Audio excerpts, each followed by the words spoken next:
Hey guys, welcome back to our channel. If you're new, I'm Serein and this is...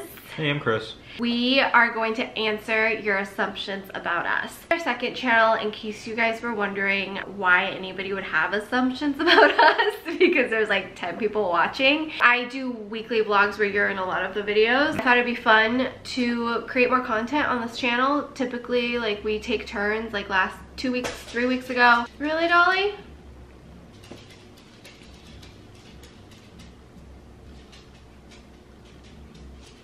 Okay, she's gonna lay down. 3 weeks ago, I did story time with me about how I almost failed first grade, and then, oh my god!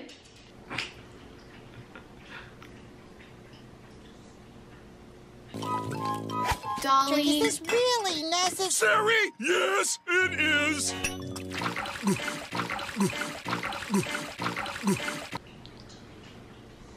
I think you're hydrated. In case anybody was wondering, that is where all the noise was coming from.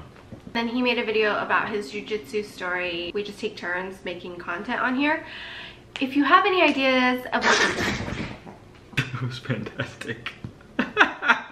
Cooper, it's yours. Go Go ahead. get the bone. You scared her off. You can have it. If you guys have any ideas of content you'd like to see here, we do weekly vlogs over on my main channel, but just, you know, if you want to see more or get to know us more, or different types of content, let us know and we will make it for you. I did on Insta stories like about 6 hours ago asking you guys what your assumptions are about us. A few of you guys answered, and then I also asked on my main channel community page, so we're gonna get right to it. A beautiful love and a wonderful relationship. Thank you.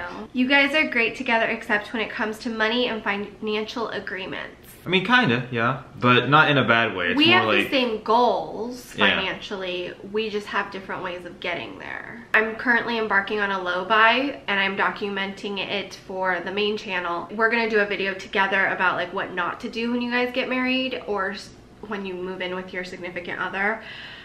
Because we made a lot of mistakes, and I think that's why we would have disagreements. We don't necessarily have them anymore because we've been working on it. We've also been married for 6 years. I think a lot of those things could have been prevented or figured out early on if you didn't make the same mistakes we did. So we're definitely going to share with you guys things that we don't think we should have done. And hopefully if you're getting married or thinking about it, or even if you're early on in your marriage, you can decide whether or not you want to make the same mistakes we did. You guys got married really young. I don't think so. I was 27, 28. I was 30. For LA, that's like average. That's like normal. I think for the rest of the country, that's very old. I think most people get married at like 25, 26, maybe or younger. Or younger. I was the last of my close friends to get married. Your friends are still single. They're working on it. You two are beautiful, classic Desi and Lucy couple. And I'm assuming you mean Lucille Ball and Desi Arnaz. I don't really know the show. On I Love Lucy, not in real life because they were divorced in real life. On the show, yes. But I think we're more equal partners than the show, because the show is like taking place in the 50s or 60s. So I definitely feel like they played up that whole like husband controls all the money and... Well, in just a minute, dear. Take that hat back! What do you think I am, made of money? all that stuff. Yeah, I don't know the show. Somewhere someone's screaming at the computer screen about that right now. Grew up loving it and watching it. You both grew up in SoCal. No, I grew up in SoCal. I was born and raised in Orange County, and then I moved to New York for a little bit, and then I moved back to New York for a little bit, and then I moved back to California, but to LA this time. No, I was born in North Carolina, actually. I moved out here when I was a kid, when I was 18 years old, and I've lived here pretty much ever since. I was born in very, very rural Western North Carolina. Chris takes care of you. Yeah. Yeah, when he gets sick, I don't know what to do. Like, I panic. When he's like actually sick, where he's down and he'll just go to bed and like take and sleep all day, like I get kind of nervous because, not that I don't know what to do for myself, like, and I have no problems like taking care of him, but he doesn't want anything when he's sick. He just wants to sleep, and I just sit and watch him sleep. Hey, Eddie. Because I get nervous. Like, you rarely feel that bad, so when he does, it's almost like it's bad. You came from a very wealthy family. I wouldn't say we were very wealthy. I would say that by the time I was aware of money, I was not ever worried about money or ever felt the worry of my parents about money. I do remember a couple incidences when I was very young where I think money was an issue. I never felt the stress or pressure of money being a problem. That being said though, my family, my parents are immigrants, so what we would, like if we spent a lot of money on one thing or another, like our house was paid for by the time I was in high school, I think, because they had that house forever. They didn't buy new houses every few years or like move around. Like they bought that house and they stayed there, but they also never redid it, ever. It's the same carpet from when they bought the house in the 70s. Same wallpaper, except for my room. I was so sick of it senior year in high school that I like tore the wallpaper off of my room because it was like from the 70s, late 70s, but it was from the 70s. While we didn't worry about money, like I never felt the pressures of money. I also vaguely remember feeling like our house was really gross and ugly. Now looking back on it, I'm like, well, no, my parents decided to spend their money on paying off the house, making sure all the bills are paid, and making sure I had money for college, and making sure that like I didn't have to stress about a lot of things. So it's just, I don't know that my family would have been as well off if they did remodel the house like most people would have at some point, or even tear the carpets out and put in hardwood floors or put in new carpets. We didn't fix anything unless it was broken. And even then, we would just, like, my mom never used the dishwasher because it broke in the 80s. I'm being serious. There's a dishwasher that has never been used since the 80s because it was broken. It broke at some point and nobody replaced it. It became a drying rack. Yeah. You would say I grew up like what, upper middle class? Mm-hmm.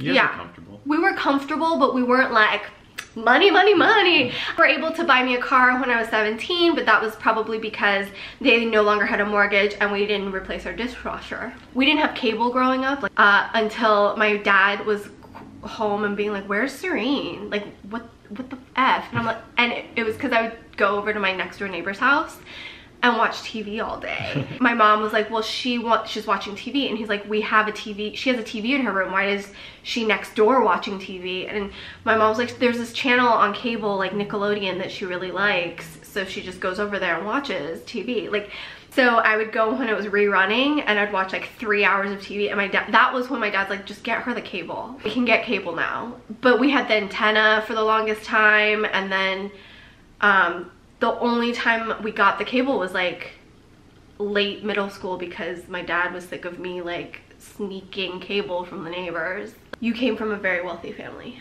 I didn't. I grew up in, like I said, rural Western North Carolina. We didn't, you know, we never went without, but, you know, it's just not a very wealthy part of the world.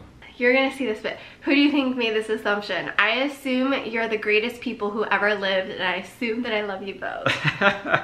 I only say this because I saw it, but it was Samantha. Thank you, Samantha. We love you too. Yeah. Chris was more into you than you were into him.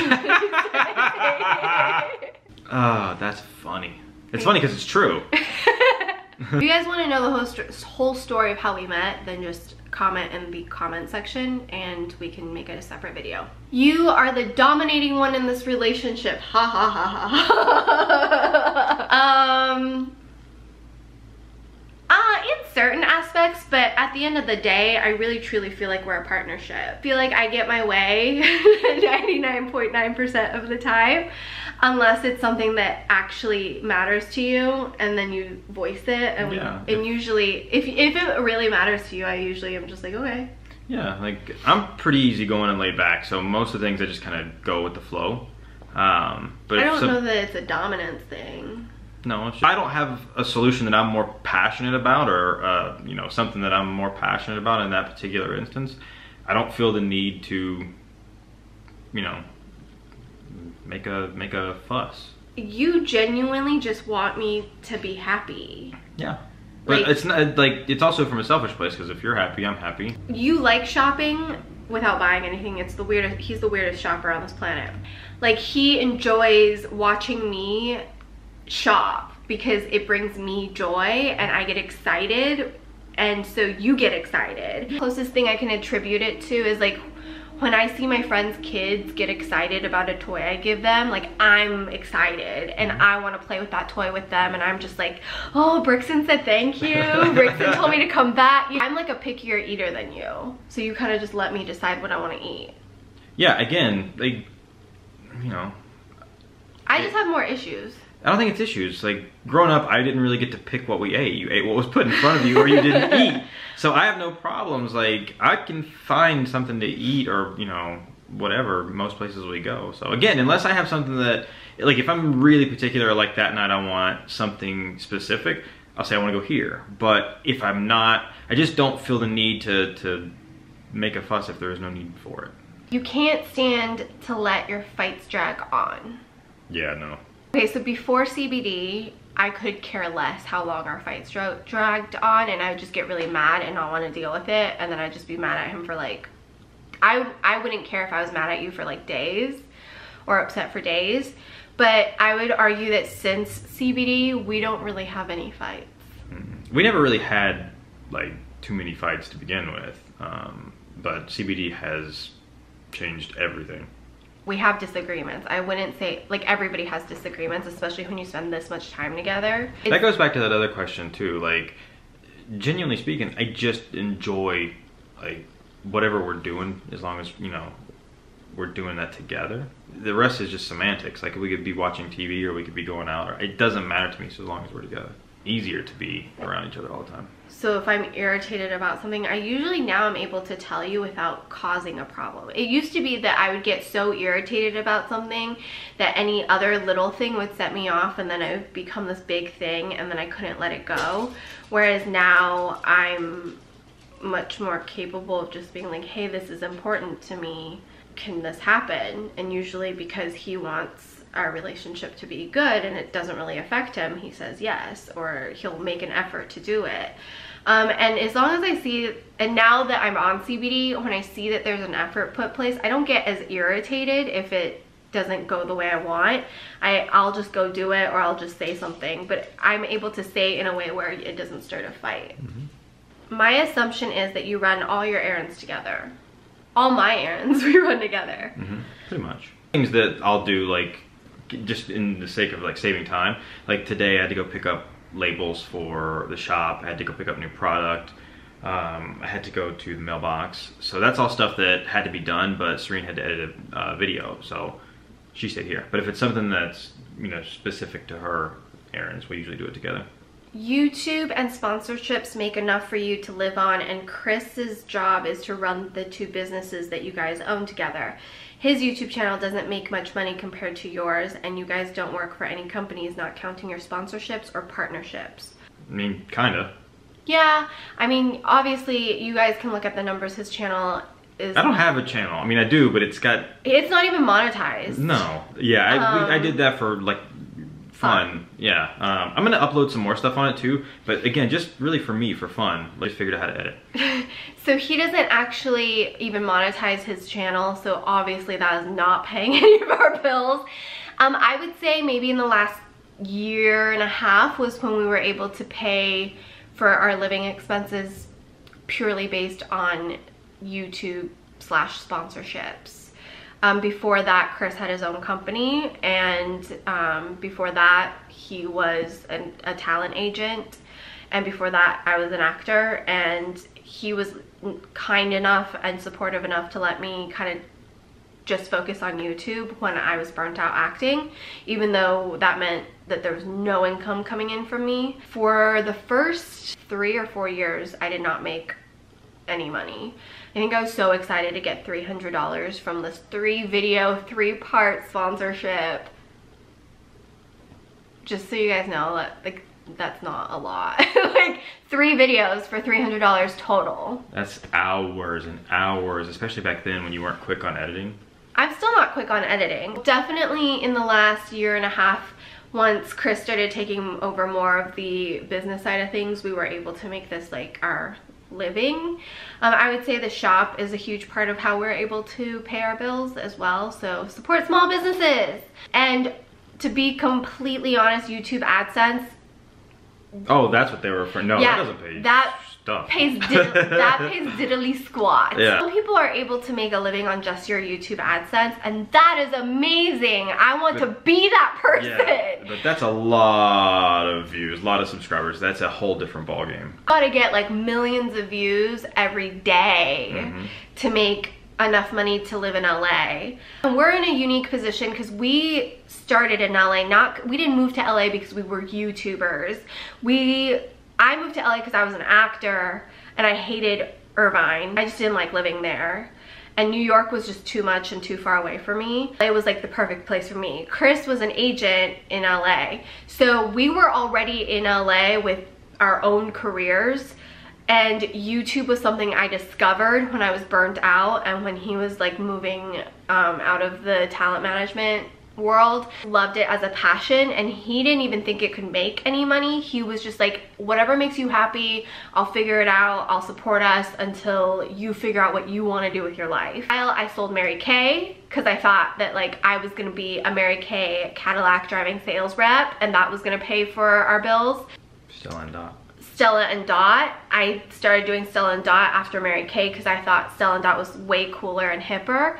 Mary Kay or Stella and Dot that we went to the convention in Vegas? Stella and Dot. Stella and Dot. And I learned so much from that convention. Like I was all in the Stella and Dot thing, and I went to the sales conference, and that was when I was like really inspired. I felt like I met so many amazing women that were just very inspiring. Obviously it was very like salesy, pushy, but at the same time it was just a really good experience for me and something I would have never done before. And I was just really lost, and it helped me kind of like realize you can achieve anything that you want to achieve, because that's kind of their mind frame.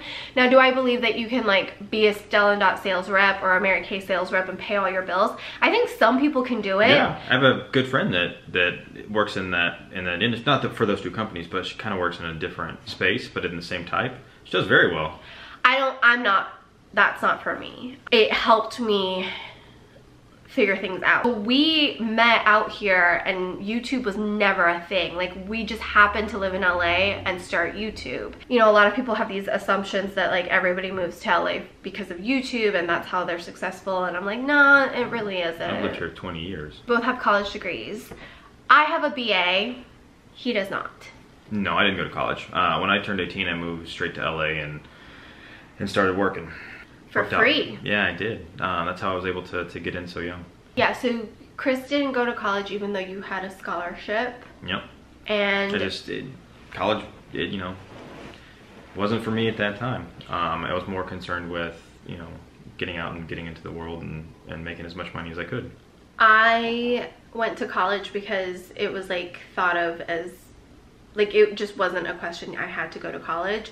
So I went to a 4-year college right out of high school, and that was probably the biggest mistake of my life because I at the time was a very young 18 and I had no idea what I should have been doing with my life. In hindsight, I should have been allowed to go to a junior college and continue to audition because I had already started auditioning in high school, and I would have met you earlier, or I would have been burnt out from acting earlier and went back to school, or somehow have figured out what I should have majored in instead of just picking a major. While I enjoyed my college experience, on one hand, I also felt like it was a really waste of time and money. Luckily, I went to a state school, so it was very affordable. I commuted 1 out of the 3 years and then half of 1 semester.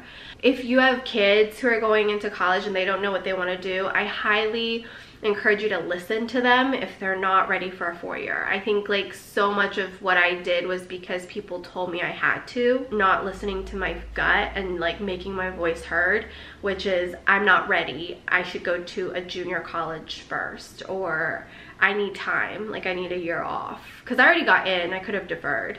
Those are my thoughts on college. Thank you for sending in your questions if you sent one in, and this was fun. If there was a question that you had that we didn't answer, leave it in the comment section. Look at you, engagement. I am such a YouTuber with my 2 videos. I have other videos on this channel, so check it out, and don't forget to subscribe if you want to see more videos from us. We have some plans for this channel. This will end up hopefully being a family channel, like 3 years. No, I'm kidding.